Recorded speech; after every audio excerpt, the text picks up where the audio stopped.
Buenos días, profesor y compañeros. Mi nombre es Edison Cari y hoy voy a presentar el tema secadores infrarrojos y dieléctricos, transferencia de energía y dimensionamiento eléctrico.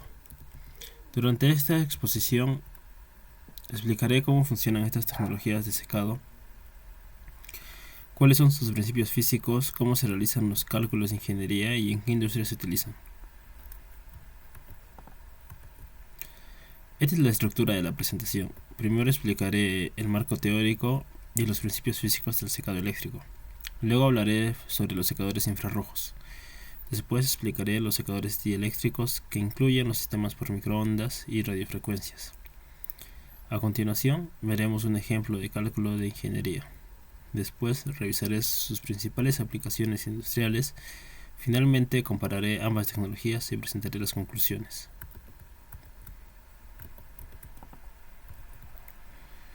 Antes de hablar de los equipos, primero debemos entender qué ocurre durante el secado. El objetivo del secado es eliminar el agua que contiene un material mediante el aporte del calor. Para lograrlo se necesita energía para dos procesos diferentes. El primero es calentar el material, lo que se conoce como calor sensible. El segundo es evaporar el agua, llamado calor latente de vaporización. Toda esta energía se representa mediante la siguiente ecuación. Aquí Q total es la energía total necesaria para realizar el secado. M es la masa del material que se va a calentar. Cp es el calor específico, es decir, la cantidad de energía necesaria para aumentar 1 grado Celsius la temperatura de 1 kilogramo del material. Esta triangulito con la T representa el cambio de temperatura. Es delta T, que es decir, la diferencia entre la temperatura inicial y la final. M agua es la cantidad de agua que debe evaporarse. LV es el calor latente de vaporización del agua, aproximadamente 2257 kJ por kilogramo, que corresponde a la energía necesaria para transformar el agua líquida en vapor sin aumentar su temperatura. Los secadores eléctricos tienen una gran ventaja porque convierten directamente la energía eléctrica en calor, sin necesidad de utilizar combustibles. Este calentamiento se basa en el efecto Joule, que establece que cuando una corriente eléctrica pasa por una resistencia se genera calor. Las ecuaciones más importantes son P es igual a V por I, que calcula la potencia eléctrica, RV al cuadrado sobre P, que permite calcular la resistencia necesaria, y EI es igual a P sobre V, que sirve para calcular la corriente eléctrica del sistema. Finalmente, la eficiencia térmica indica qué porcentaje de energía eléctrica realmente se aprovecha para secar el producto.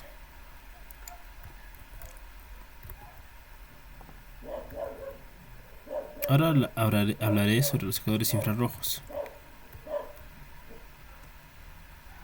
Estos equipos funcionan mediante la emisión de radiación infrarroja utilizando resistencias eléctricas o lámparas de cuarzo y halógeno.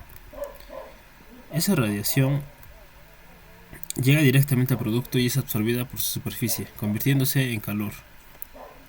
Una ventaja importante es que no necesitan calentar primero el aire, por lo que el proceso es mucho más rápido y eficiente. Existen tres tipos de radiación infrarroja: onda corta, que penetra más profundamente; la onda media, utilizada principalmente para secados superficiales; y la onda larga, que se emplea cuando se requiere un tratamiento más delicado. Entre sus principales ventajas encontramos calentamiento casi instantáneo, alta potencia, ausencia de contacto con el material, control preciso de temperatura y eficiencias que pueden alcanzar entre el 60 y el 80%. Los emisores pueden ser resistencias de níquel-cromo, lámparas halógenas, paneles cerámicos o emisores de fibra de carbono. Para controlar correctamente el proceso se regulan variables como la temperatura del emisor, la distancia entre el emisor y el producto, el tiempo de exposición, la potencia instalada y la velocidad de la banda transportadora. Los secadores dieléctricos funcionan de manera diferente. En lugar de calentar la superficie, generan calor dentro del material mediante un campo eléctrico de alta frecuencia. Existen dos tecnologías principales. La primera son los microondas.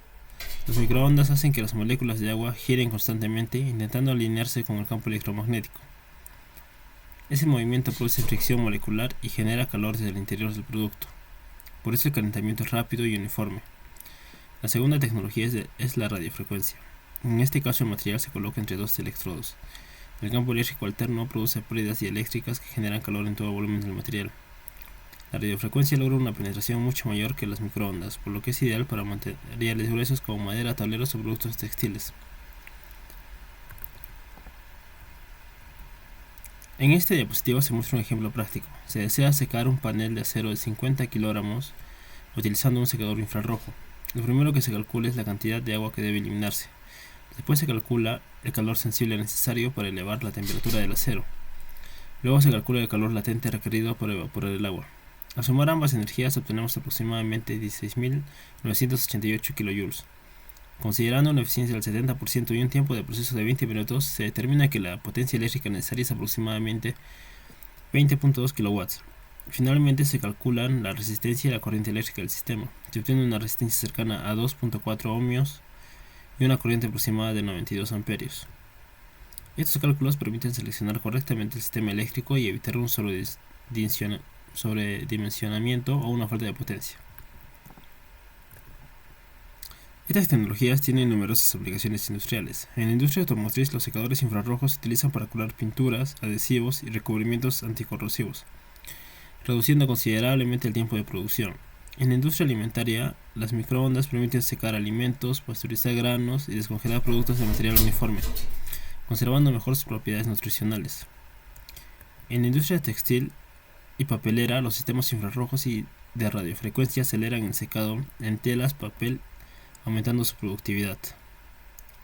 En la industria de la madera, la radiofrecuencia permite secar tablones gruesos sin generar grietas ni deformaciones.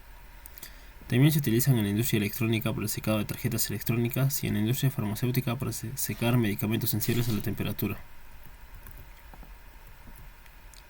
Finalmente compararemos estas tecnologías. Los secadores infrarrojos son los más adecuados cuando solo se necesita calentar la superficie del material. Son rápidos, económicos y requieren una menor inversión. Las microondas ofrecen una penetración intermedia y son ideales para alimentos y productos farmacéuticos porque calientan el interior del material. La radiofrecuencia proporciona la mayor profundidad de calentamiento y una excelente uniformidad, siendo la mejor opción para materiales gruesos, aunque su costo inicial es mayor. Entonces, en resumen, el infrarrojo sería más para superficies, microondas para alimentos y farmacias, y la radiofrecuencia para materiales gruesos y procesos industriales de gran escala. Como conclusiones, podemos destacar 5 ideas principales. Primero, los secadores eléctricos convierten directamente la energía eléctrica en calor, logrando altas eficiencias sin utilizar combustibles. Segundo, el dimensionamiento del equipo se realiza aplicando el efecto Joule para calcular la potencia eléctrica necesaria. Tercero, el calor latente de vaporización representa la mayor parte de la energía requerida durante el secado. Cuarto, la selección entre infrarrojo, microondas o radiofrecuencia depende del tipo de material, la profundidad de calentamiento requerida y el costo de inversión. Finalmente, estas tecnologías permiten procesos más rápidos, mejor control de temperatura y mayor productividad en la industria. Muchas gracias por su atención.